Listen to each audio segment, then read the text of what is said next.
Hey guys, I'm a Forester here. Before I leave for work today, I wanted to just talk a little bit about the situation that we find ourselves in today and with all the rioting and protesting. But in my videos, I've talked about weighing the risk that you're going to face during that day when you decide what you're going to carry, what your EDC is going to be. And you know, for the past 10 weeks, I've been staying at home working out of the house. And so the risk was fairly low, and I typically just carried my SIG P365.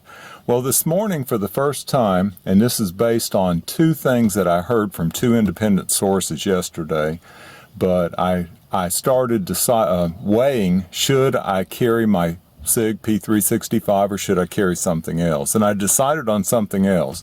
So the SIG isn't with me today. But what I heard yesterday from two sources, one was online and it could have been faked, but basically that Antifur or Antifa, whatever you pronounce it, is going from the big cities down into the residential areas. They're going to move their protest and their violence to residential areas. And so I heard that. I discounted that a little bit, to be honest, because it was just sensationalism. But then I heard from an administrator in a South Carolina town that they're canceling some public events because they've heard the same thing and from credible sources. So, you know, I don't know if y'all are seeing it. I'd appreciate your comments. Is it headed from downtown Main Street to the suburbs?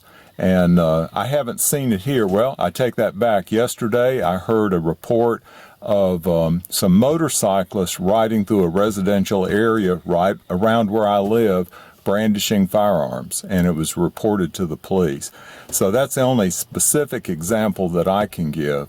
But anyway, getting back to the point, when I was getting ready to leave this morning, I thought, should I has the risk grown enough to where I should alter what I carry? And I decided that I would. I was torn between what I should carry, though, and so I'll just show you. This is, I'm not going to take it out of the holster, but this is my Glock 26. Same capacity as the SIG P365, but just in a more controllable gun, so a larger gun. I feel, you know, that just tells you something how I feel about Glock, in that this was my first choice when I went for something else to carry.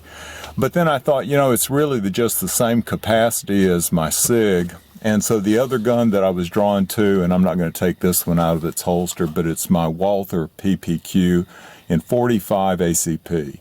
This will get people's attention, and I think the capacity I have in here is 12+1, I believe, and this would get somebody's attention. And so I actually have both of those handguns with me, plus a third, a pocket gun. And I have this for my knife. So instead, I was carrying my bug out so far this week, but today I decided to carry this Benchmade Crooked River. It's not necessarily a tactical knife, but it is larger, and I would always hope I wouldn't have to resort to a knife anyway, to be honest. But anyway, so I weighed the risk this morning, and this is what I decided to carry.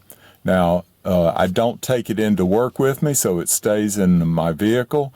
But, you know, the risk factor could be at a stoplight, you know, on the way to work, getting stopped at a stoplight and something happens. So I'm going to try to be prepared. I'd be interested in your comments below, how you weigh the risk where you live. So if you would, give an idea where you live and how you weigh the risk there.